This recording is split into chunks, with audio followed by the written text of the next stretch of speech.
এটা অডিও মোৰ নাম সংযোজন কৰি কাৰোবাৰ কথোপকথন ভাইৰেল হৈ আছে।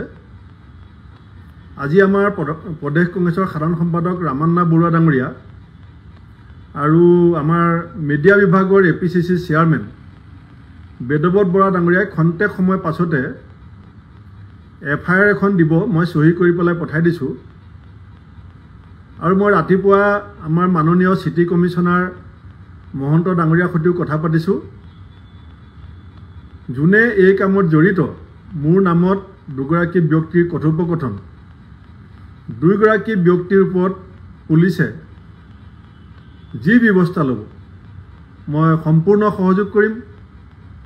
আৰু এতিয়া AI যুগ, আৰ্টিফিচিয়েল ইণ্টেলিজেন্সৰ যুগ, গতিকে এইটো সঁচা নে মিছা মই নাজানো, কিন্তু এই বিষয়বিলাকৰ লগত কোনোদিনেই জড়িত হোৱাৰ কোনো প্ৰশ্ন নাহে। গতিকে পুলিচে যাতে এই কথোপকথনত জড়িত ব্যক্তি দুজনক বিচাৰি উলিয়ায় আৰু সঁচি যিটো কথা সেইটো প্ৰমাণ কৰক। আৰু মই নিশ্চিত যে ইয়াৰ লগত মই জড়িত নহয়, তথাপিতো এই বিষয়টো পুলিচে তদন্ত কৰি বিষয়টো ৰাজহুৱা কৰিব লাগে। মই অসমৰ মুখ্যমন্ত্ৰীকো আহ্বান জনাইছোঁ, কাৰণ আজি মোৰ বিৰুদ্ধে যি ধৰণৰ ষড়যন্ত্ৰ হৈছে, কালিলৈ আমাৰ বেলেগ ৰাজনৈতিক নেতাসকলৰ বিৰুদ্ধেও এই ধৰণৰ ষড়যন্ত্ৰ হ'ব পাৰে।